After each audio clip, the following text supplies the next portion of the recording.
talking with Gina Shumway this morning, one of our top producers with Keller Williams Greater Chattanooga. Welcome in today, Gina. We're glad you're here. I'm super excited. Thank you for having me. Absolutely. Well, we're talking about something that almost every agent experiences during the middle part of the year, and that is evaluating where businesses are, what's working, how to reset without feeling like they have to start over. So I want to just jump in, okay? Let's do it. Question number one is around the middle of the year, what do you think agents tend to struggle with mentally and emotionally the most? Okay, so I would say for me and many agents, in the middle of the year is when it's supposed to be like the busiest time. You know, it's summer, people are moving.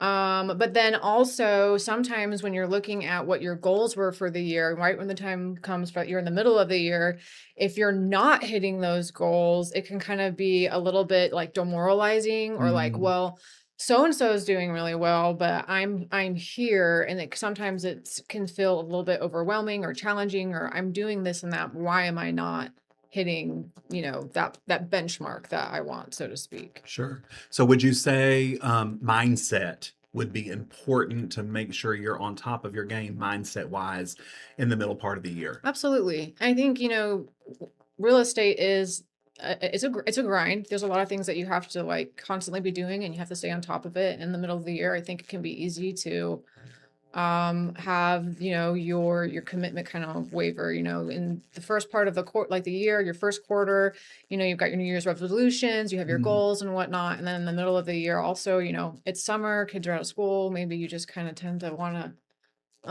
give a little bit. And so keeping that mindset, top of mind, I think is important. Let's talk about mindset for just a second because you're a busy lady, you have a growing family, Yes. and can you give us one thing that you do every morning around mindset to make sure you've got your best foot forward?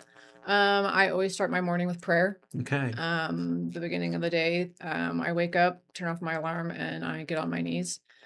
I thank my Heavenly Father for all that He has given me.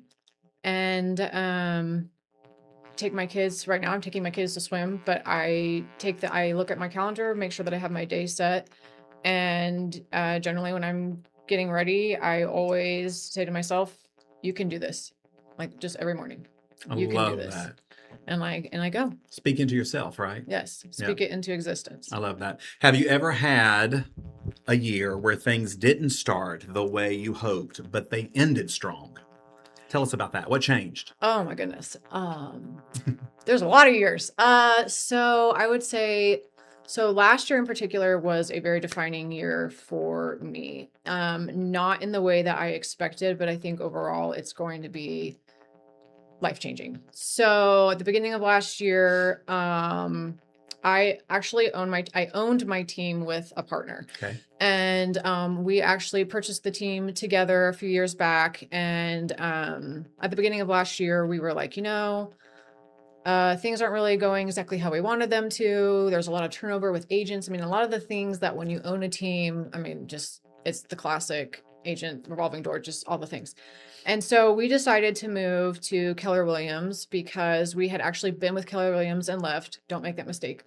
And we decided to come back because Keller Williams had helped our team grow before. And so we came back and made some changes. But then in the fall of last year, my team partner made the decision that she wanted to sell her share of the team. That was not planned and not part of my goals, right? What my vision was. And I found myself in a place where it was either figure out how to do this with somebody else. And I really didn't have anyone that I could see doing that with. And I prayed about it. I counseled with all of my wonderful team leads and just felt the answer come to me that I needed to do this. And that Jay, I remember, actually, now that I think about it, I remember we were in a coaching thing and I was like, I don't want to do this. I don't, I can't remember what I said. And you were like, Gina, have you ever actually thought of like, maybe you just need to own the team? Like, I think you need to like consider the fact that you just need to take this, you need to own it and you need to go through. And I actually went home to my husband and I kind of like told him about it. And he was like, I mean, nicer words, but he basically was like, well, duh. Like, I'm glad you like came to that realization. And so through negotiations and talks and different things, we agreed. And as of the end of last year, I became the sole owner of my team. And really that ended up being a pivotal moment. Mhm. And, going into this year, like the changes that I've made and that I've implemented, it's really changed the trajectory of my career. What I love about the story is in our coaching appointments, I saw something in you that you did not quite see in yourself at the That's moment. fair. And it took time for you to process and see that. And then you became it. You saw it and now you've become it. And what I love about how you're coaching your team members on your team is you see something in them, you believe in them, and you now are pulling those things out of them. I mean, you've got success going. You've got these team members that are now under contract with multiple things, Yeah. and you're seeing all of the things. Yes. So Yes. I love your persistency. And another thing that you have, other than drive, is you're consistent. The consistency that you display on a daily manner is huge. It's big. It's what it takes. It's what it takes to be successful in this business. Would you Yes. agree? I do. Yeah. I agree. So, how do you personally evaluate your business without getting overly emotional about the numbers? Okay, this is another good one. So I'm a total like a numbers person. Like I'm absolutely like I Yes, you are. check my bank account, I check my profit and loss statements. I mean, I'm very much detail money focused, goal focused. And I've actually had multiple conversations with my husband throughout the last couple of years, and to get vulnerable, I've said like, oh my gosh, I feel like I'm spinning my wheels and I'm not getting anywhere. Even though honestly, like if you look at my growth over the last few years, like I have consistently Mhm. grown, Yes. but sometimes you don't feel that when you're in the moment and you're in the Mhm. struggle and in the trenches. But specifically, the last 6-ish months, I mean, I went from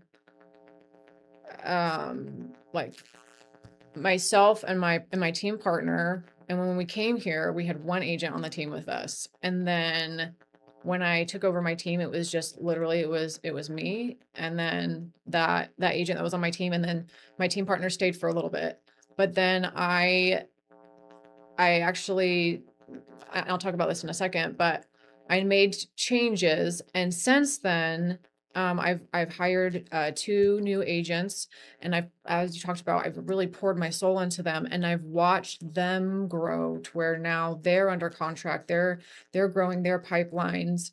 You know, early I think I had like 23 plus listing. Like we are growing, but if you look at the numbers initially for the past few months, like, yes, we're making the top 15. Yes, we're doing the things, but numbers wise, you kind of have to, it's like people think that success is just going to be this like linear progression where you Mhm. just go straight. And that's just not how it is, right? Like real growth is more this like stepwise approach, like you're going up a stair step. So That's you right. you grow and then you kind of plateau and then Mhm. you grow.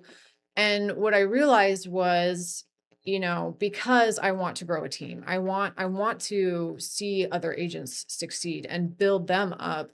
You have to kind of divide your focus. So instead of me putting 100% of my focus into solely producing myself, you kind of have to shift. And so I've been pouring myself into them. And so, there's my growth, as far as if you were looking from an outside purview, it's kind of like this.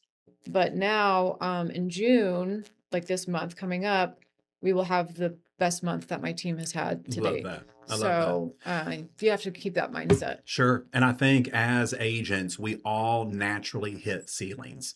I like to think of them as glass ceilings, That's right. right? And as long as you have model systems and you're using tools, you can break through that ceiling and get to the next level of achievement. One of the things that I appreciate about Gina is the way she does consistently and persistently pours into her team members. She's seeing fruit not only from their labor of working time over task over more time time, but it's the fruits of your labor too. So the bucket fill for you is you are now seeing the rewards from the fruit Yes. coming from your Yes. agents. There's something just so, to me, empowering and rewarding about getting that phone call from my new agents who are like, I'm under contract. Right. I don't know. I just, that's something to me that you almost can't put a price tag on, and Right. is awesome.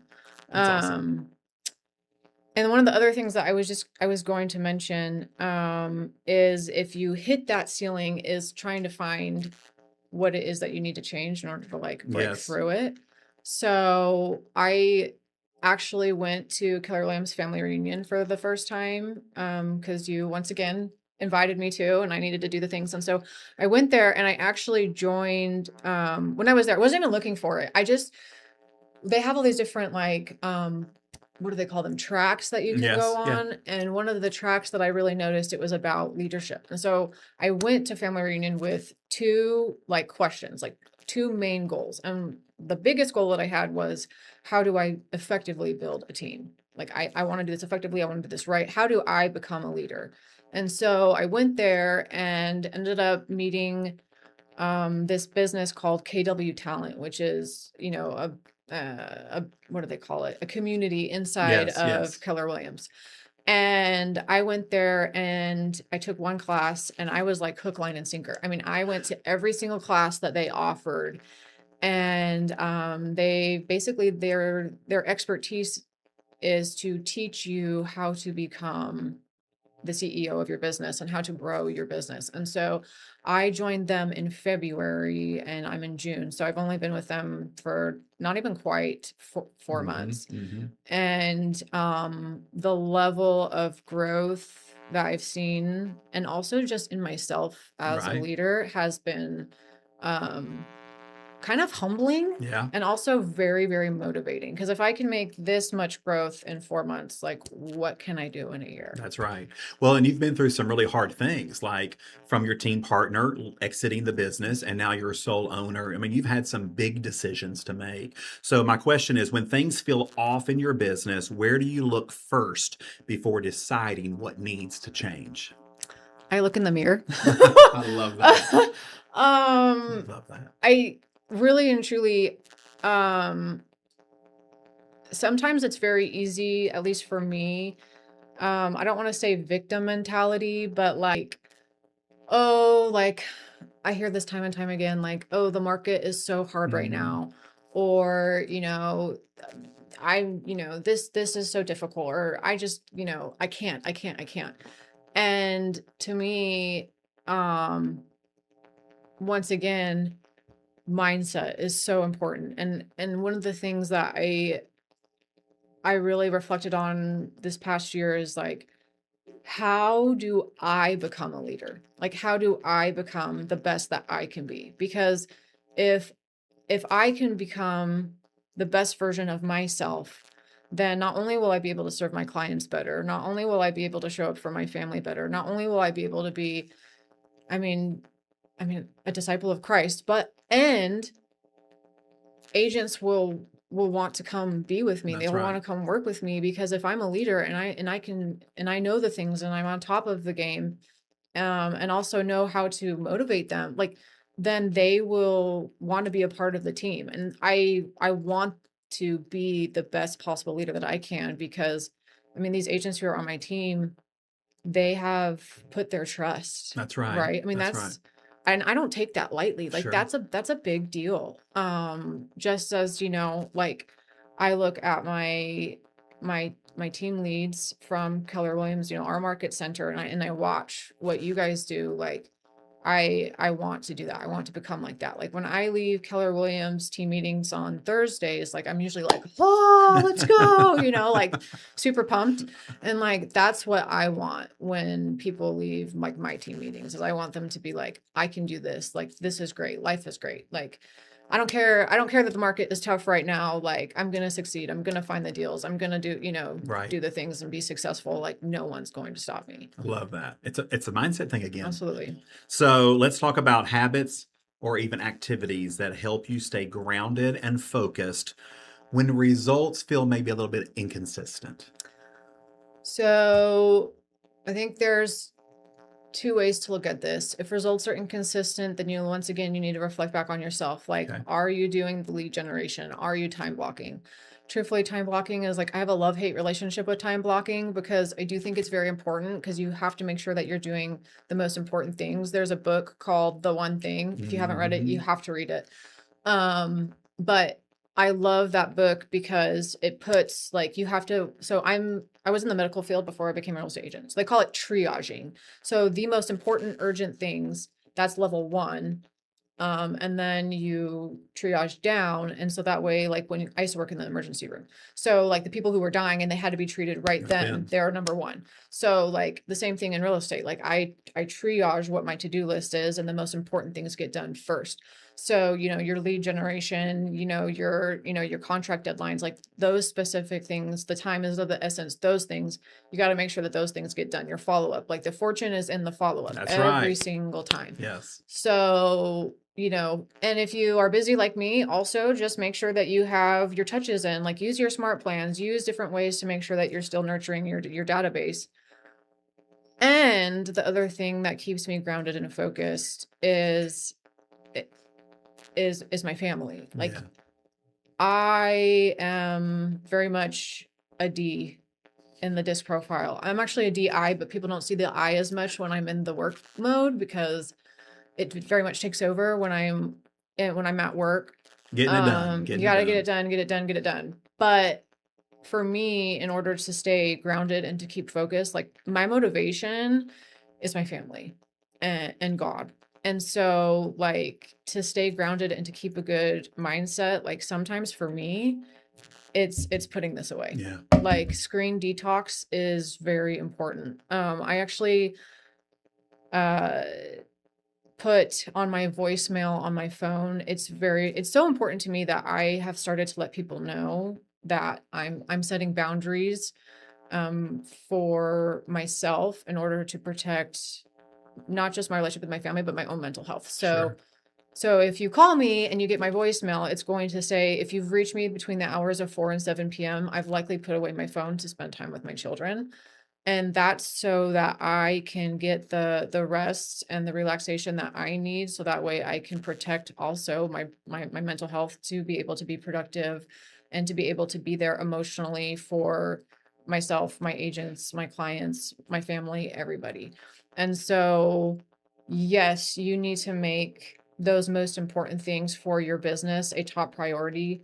And you need to make your own mental health a priority.